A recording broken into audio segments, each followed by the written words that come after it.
Hey guys, happy Friday. It is June 10th, 2022, and this is episode 6 of the DevDojo journey, a weekly video series where I'm going to be completely transparent about all the revenue, number of users, and more stats on the DevDojo, and hopefully building the DevDojo to 10K a month. So in each video, we cover 3 separate sections, which is stats, updates, and a few questions. So let's go ahead and jump into the stats. Okay, so as you can see, we are at 59,053 users who have signed up for a free account on the DevDojo, and I think this is up about 450 users. Then if we jump over to the active paying users, looks like we're at 702, and it does look like that's an increase from last week, which was 699, but it's still down from where our ultimate high was a couple weeks ago, which was 705. But it's still okay. I feel like we're still, staying at that same level. I feel like when, it was probably like last year around this time, I would notice like an increase in maybe like each month there was maybe like 50 more paying users. And I feel like right now it's kind of at a plateau, but I definitely know that that's going to increase once I release a new version of our main project, which is called Tails. And I'll talk about that in just a bit. Then we have the total month-to-date revenue, which is $69.54, and that's fluctuating right around that $7,000 mark. So still kind of staying the same. Staying the same is better than going down, but still staying the same, you kind of want to hope that you're at least going up a little bit. So we'll definitely have to do some things to increase these numbers. And then the analytics is the same. We're at about 22,000 today, and it's still the morning. So by the end of the day, we're going to be at 25,000 users who have visited the website. And this is kind of staying the same, but we'll have to do some SEO things so we can increase that number. Okay, so the big ticket item for the DevDojo is this new version of Tails. And this new version is basically taking let me show you the old version real quick. So if we go to devdojo.com/tails, you can see that we have this old version, which essentially just allows you to drag and drop these blocks onto the screen. And then you can make a few customizations, changing the text, changing the classes. And basically this is a project for people who want to build their Tailwind CSS websites, and they want all these nice design blocks, and then they want to make some modifications. So now not only is it a page builder, but it's a website tool, a designer tool, and component library. So you can browse all the components. You can then launch the app, and you can say, I want to create a new project. And as soon as you create a new project, it has a basic name here with a favicon you can choose to upload or provide a link. So we could just choose a favicon, and we could say my rad site. And this is also going to have a subdomain. So it will be like my-rad-site.devdojo.site. I think that's the domain that I'm going to be using. I also have the devdojo.io, which I am still considering between the two. So then you can go ahead and save the project. And now you can come over here and you can drag and drop these design blocks onto the screen. And then we can go save and we can preview our new site. And the cool thing is we can also have different pages. So we have the home page. We can also create an about page. And then we can switch between the two designs. So that is super cool. One of the things that I was working on this last week is the ability to have these different layouts. So we have like 2 column, 3 column, 4 column, and this just makes it easy if you just want to, quickly drag and drop this layout onto the screen, and then you want to start modifying the code right here. So you want to start adding some Tailwind CSS stuff, you can quickly do that. And one more thing that I was also working on was you actually have the classes over here. So we could say, maybe if we wanted this instead of background gray of 300, we want this to be background, we'll say green of 400. So you can easily add and remove classes. And the cool thing is I've also added this layout panel, so you could actually change the layout. So right now this has a layout of flex, but we could change this to, actually I think it has, let me find the actual flex layout.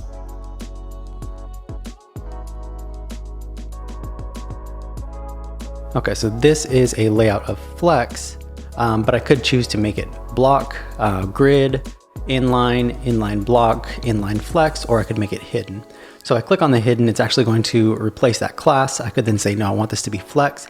And the cool thing is it's actually going to detect which responsive screen size that you're at. So if you're at like screen size LG, instead of it actually replacing, actually it's going to find the nearest selector. So let's say that we were to add, let's say XL, we'll say block right here. Okay, so we've added XL block. So here's the cool thing is that we can change this to flex, and instead of it actually changing the main class flex, it's going to change the XL flex. So then we can change the screen size and it's going to keep the original right here. Perhaps if I were to actually show you, say that we had XL colon hidden. And now if I were to change the screen size, you can see that as we get larger, it's actually going to detect that it's hidden and it's going to show that hidden right there. So then we could select no, instead I want this to be XL flex, and then it will bring that class back. So these are some of the kind of UI panels that I'm working on. And I'm actually deciding that I'm just going to have like some of these ones that are not completed yet. I'm just going to release them with the beta, just saying that the UI is coming soon. And then just hopefully I can get the beta out there. I can get people testing it. I can get a few bug reports back. And then we can, continue working on the rest of these UI panels once the beta is released. So hopefully the beta should be released by end of next week. I can get a bunch of people using it, creating Tailwind CSS websites, kind of reporting some bugs. And I'm also going to have a little disclaimer on the bottom of V1 that says like, hey, version 2 is, the beta is out if you want to try it out. And this way I want to track which people are using version 1 over version 2, because I want to say like, okay, if more people are using version 2, I feel like it's ready to make that the main version.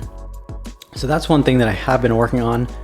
One more thing that I was working on was, I'm actually going to show you my Twitter real quick. So it's kind of a fun project. I'm working on this kind of HTML, CSS, game kind of guide concept. So kind of like a course, but it's going to be more interactive and it's going to feel kind of like a game. So it's going to teach people the basics of HTML and CSS. And I've kind of been playing around with some pixel art, and this is going to be the title screen for that game. And this is going to be a project that's going to come later on in the year, which I'm going to call DevDojo Training Adventures. And it's going to teach people all things like HTML, CSS, JavaScript, PHP, Node.js. We'll have some Laravel course or game. So kind of just teaching all around like web technologies with this cool concept of making it interactive. So that was one other thing that I was working on this week, and I think that's about it. Let's jump into a few questions. Okay, so these are a few questions from last week's video.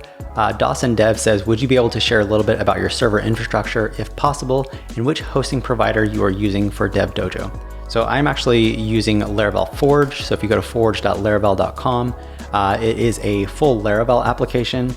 And I've also built DevDojo using the Tall stack. So that is Tailwind, Alpine.js, Laravel, and Livewire. Definitely a really cool stack. It just makes building applications so fun and so easy. I would definitely recommend checking out the Tall stack. And I'm actually using DigitalOcean, which just makes building your servers so easy. You can boot up an Ubuntu server, with presets and a bunch of other things just with the click of a button. Definitely check out DigitalOcean, Forge, and the Tall stack. So let me see what other questions we have here. So what do you use to power the drag and drop page editor in Tails? So this is actually just some custom functionality, and it's actually not difficult at all. Let me see, I could actually bring up some of the code. And if I were to bring up, I believe that's the main page.blade.php, I can actually find some of the drag and drop in here.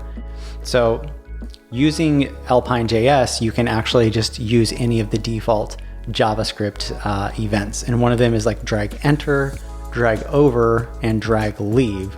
So you can actually just use these, and then whenever something drags over, you could show like an indicator like that something is being dragged over this. And then we have drop, and prevent is going to prevent default. But basically drop, execute all this functionality. So whenever something is dropped, it is going to execute that functionality, and it will also give you some data about what was dropped on that specific element. So maybe just check out how to do drag and drop with vanilla JavaScript. It's actually not that difficult. Okay, let's see what else we have here. Okay, is there a new version update to SaaS Adventure coming soon?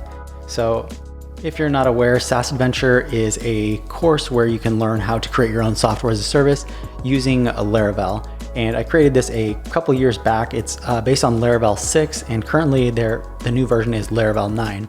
I may do a reboot. That's still up in the air right now, but one thing that I am going to do is I definitely am going to be kind of tying the SaaS Adventure in with Wave and building a new kind of scaffold system for building a software as a service.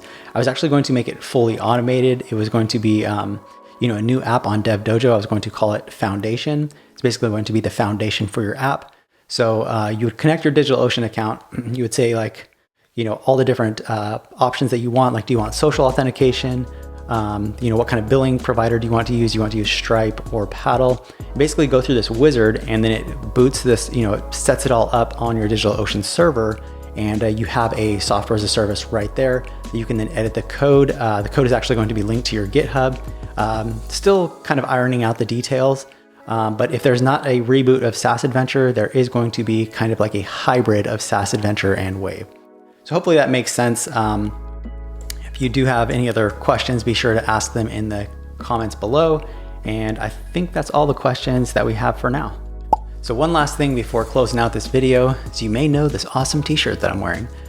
So Jurassic World Dominion, I think, is the third installment of the Jurassic World trilogy series, is coming out today, and I'm super pumped about it. I'll be heading to the movies later today. I hope you guys have a great day. Hope you have a great weekend, and I will see you next week.